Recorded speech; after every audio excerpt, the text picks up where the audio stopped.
Bonjour et bienvenue au JT du siècle en ce dimanche 28 mars. Prenez de la main droite une carte de l'Europe continentale et de l'autre une paire de ciseaux.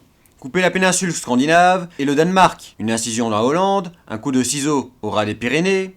Regardez ce qui vous reste. Un bloc compact de tous les pays à finances avariées et à monnaie dépréciée. Pourquoi tous ces pays, qui, par leur concert économique, pourraient se suffire à eux-mêmes, ne forment-ils pas, en effet, un bloc compact ? Pourquoi ces pays, qui ne disposent plus que de papier-monnaie, se laisseraient-ils asservir par ceux qui détiennent l'or ? Le jour où les États-Unis d'Europe seront constitués et adopteront une monnaie commune qui assurera la liberté et la loyauté des échanges, le péril sera conjuré. Hors de cette grande politique européenne, il n'est pas de salut. Il devient indispensable d'admettre l'Allemagne, sincèrement et démocratique, sur un pied d'égalité dans la société des nations européennes.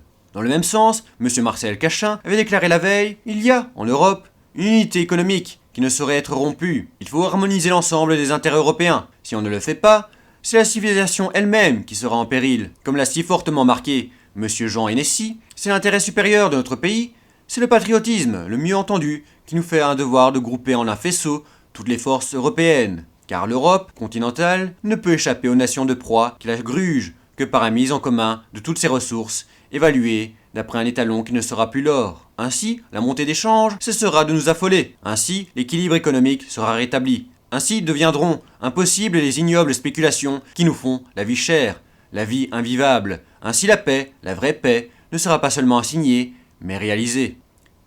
C'était le JT du siècle, l'info de notre histoire.